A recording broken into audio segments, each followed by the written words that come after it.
verben dalam bentuk presence, ada juga nih modal verben dalam preteritum. Nah, lalu apa sih sebenarnya modal verben dalam preteritum itu sendiri? Nah, sekarang kita lihat. Jadi, modal verben dalam bentuk preteritum adalah kata kerja modal yang dimana dia itu digunakan untuk mendeskripsikan atau menggambarkan sesuatu atau bahkan aktivitas yang telah terjadi dalam masa lampau, ya, pada masa lampau.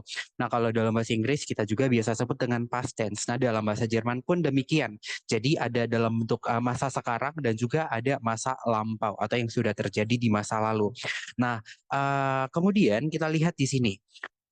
Penggunaan modal verben itu sebenarnya banyak ya. Ada beberapa jenis modal verben. Ada können, ada müssen, ada sollen, ada dürfen, dan sebagainya. Nah, tetapi pada kesempatan ini aku akan menjelaskan dua modal verben yang dapat kita gunakan ya terlebih dahulu, yaitu adalah können dan juga müssen. Nah, können ini dalam bentuk presence-nya yang artinya bisa. Sedangkan müssen itu artinya harus. Nah, lalu pembentukan dari können ke preteritum ini tentunya memiliki pola yang berbeda. Oke, dan di mana dari setiap subjek atau pronomen itu dia akan dikonjugasikan. Nah, seperti halnya kita dapat melihat nih, yang pertama ada modal verben können, ya, yang artinya bisa. Nah, ketika modal verben können ini dalam bentuk presence kita ubah ke preteritum, maka dia akan berubah menjadi konten. Ya, konten juga artinya bisa, tapi dia dalam bentuk preteritum. Dan ingat, dia ditulis tanpa menggunakan umlaut. Nah, kalau di dalam presence kita menggunakan umlaut, tapi kalau misalnya dalam bentuk preteritum tanpa umlaut. Nah, sekarang kita lihat perubahannya. Kalau subjek ich atau saya, ya, menjadi konnte. Ya, kalau misalnya presence kan ich kann. Nah, kalau dalam preteritum jadi ich konnte. Kemudian kalau du menjadi du konntest. Du konntest. Oke. Kemudian ada dia laki-laki, ada sie dia perempuan, dan s netral. Itu kalau ke dalam preteritum dia menjadi konnte. Ya, jadi antara ich dan juga rzs, ya, itu memiliki perubahan yang sama gitu. Kemudian kita lihat yang berikutnya adalah via, kami atau kita. Ya, dia akan ya berubah menjadi konten. Kemudian ada ia, kalian akan menjadi content, dan z Anda ataupun z mereka juga akan menjadi konten. Nah, itulah perubahan-perubahan yang terjadi dalam bentuk preteritum.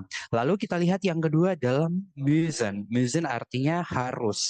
Nah, itu dalam bentuk presence-nya. Lalu kalau kita ubah ke dalam preteritum sama dengan könnte tadi, di mana dia tidak menggunakan umlaut ya untuk u-nya. Nah, misalnya kalau ich müssen ke preteritum, ich menjadi musste. Ich menjadi musste. Kemudian kalau du menjadi mustes. Ini mohon maaf ada kesalahan sedikit ya. Mustes, Mustest. Seperti itu. Kemudian untuk EAZS, ya, si muste ini akan menjadi muste. Ya, jadi dia sama dengan subjek ich dan RZS yang di konte tadi. Ya, kalau ich muste, RZS juga menjadi muste.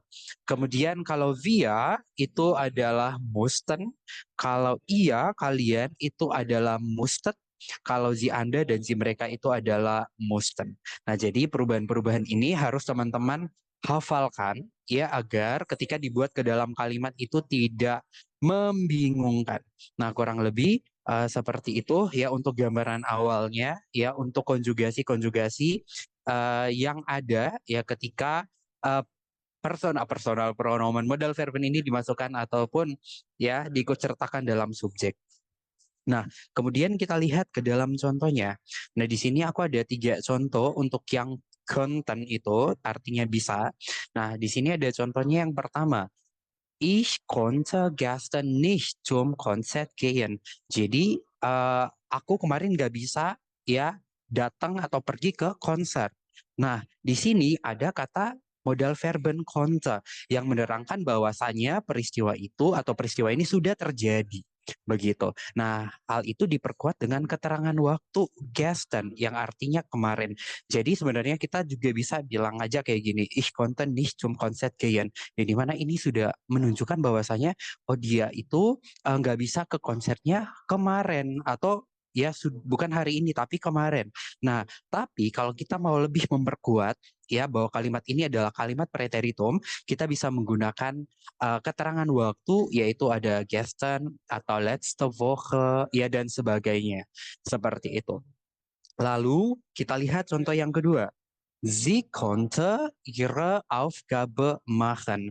Ya, jadi dia bisa mengerjakan tugasnya. Ya, sie ini merujuk kepada dia perempuan. Begitu. Ya, jadi dulu ya mungkin ke minggu lalu atau kemarin dia bisa ya mengerjakan tugasnya. Tapi mungkin masa sekarang dia bisa atau nggak bisa bahkan ya mengerjakan tugasnya seperti itu. Lalu kita lihat yang berikut ada via content dan film Nizeyen. Ya, jadi kami ya tidak bisa ya menonton filmnya ya menonton film via konten dan film Nizayan. Berarti mereka nggak bisa nonton filmnya mungkin kemarin atau 2 hari lalu atau 3 hari lalu dan seterusnya. Seperti itu. Lalu itu kita lihat yang berikutnya ada contoh dari modal verben mussten. Aduh, Entschuldigung. Ya, ada contoh yang pertama di sini kita lihat Er musste letzte Woche früh aufstehen. Jadi minggu lalu ya letzte Woche itu dia harus bangun lebih awal. Mungkin karena ada kegiatan yang harus dia lakukan, tapi itu minggu lalu. Tapi kan kalau masa sekarang kita ngomong, bisa saja dia nggak perlu ya bangun lebih awal seperti itu. Dan sekarang kita lihat contoh yang kedua. Sie musste ihre Hausaufgabe machen. Jadi dia harus mengerjakan tugas rumahnya atau PR-nya. Seperti itu.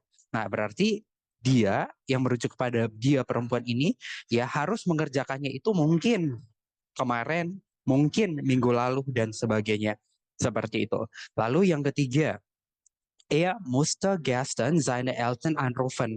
Berarti dia harus menelpon orang tuanya kemarin.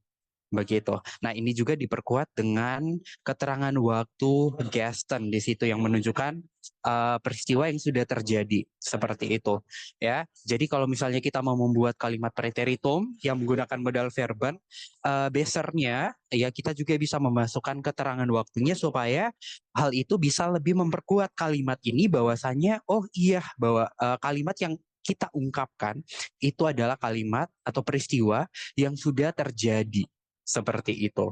Nah, berbeda dengan presence yang ada können, müssen dan sebagainya berarti itu menunjukkan bahwasanya suatu kegiatan atau suatu peristiwa itu dilakukan di saat itu juga atau akan mendatang. Seperti itu. Nah, teman-teman semuanya itu saja mungkin yang bisa kita pelajari hari ini. Ya, kalau misalnya teman-teman ada request lagi terkait dengan materi-materi gramatik yang mau dibahas, silakan langsung ditulis di kolom komentar. Ja, ich denke, das war. Vielen Dank und auf Wiedersehen.